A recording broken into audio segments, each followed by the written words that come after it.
લોકોને આનંદ આપનારા ભગવાન લક્ષ્મીજીએ આદરપૂર્વક પ્રશ્ન કર્યો.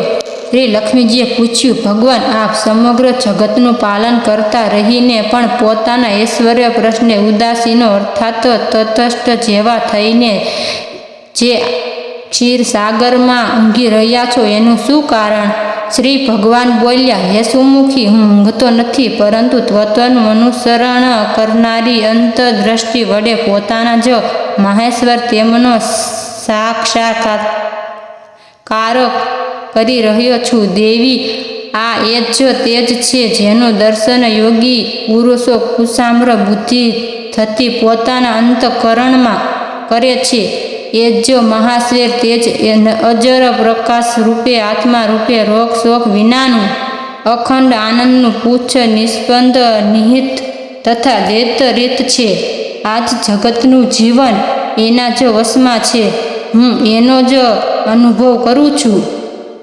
હે દેવોના સ્વામીની એ જ કારણ છે કે હું તમને જાણે ઊંઘતો હોઉં એવો જણાવું છું. શ્રી લક્ષ્મીજીએ કહ્યું, અધિકેશ, આપનું યોગી પુરુષો ધ્યાન કરે છે. આપના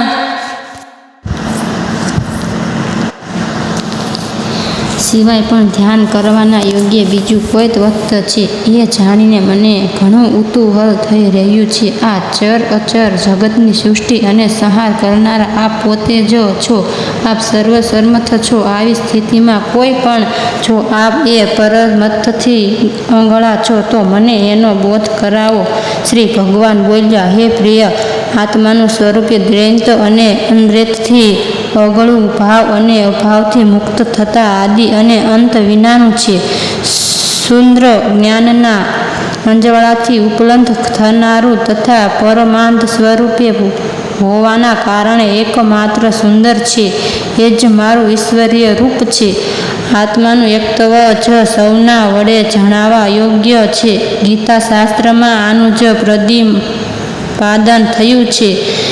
અમિત તેજસ્વી ભગવાન વિષ્ણુના આ વચનો સાંભળીને લક્ષ્મી દેવીએ શંકા જણાવતા કહ્યું, ભગવાન, જો આપનું સ્વરૂપ પોતે પરમાનંદ, દયમ અને મનવાણીની પહોંચે બહારનું છે તો ગીતા કેવી રીતે એનો બોધ કરાવે છે?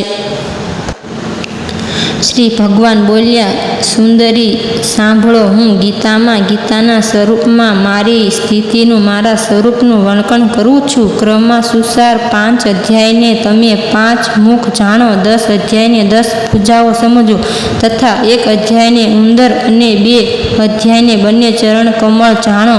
આ રીતે 18 અધ્યાયના વડ્રમયી ઈશ્વરની મુક્તિ જ સમજવી જોઈએ. આ ગીતા જ્ઞાન પાત્રથી જ મોટા પાતકોનો નાશ કરનારી છે. એ ઉત્તમ બુદ્ધિ ધરાવે પુરુષ ગીતાના 1 કે અડધા અધ્યાયનો અથવા 1 અડધા કે માં શ્લોકનો પણ દરરોજ અભ્યાસ કરે છે એ સુશર્માની જેમ મુક્ત થઈ જાય છે.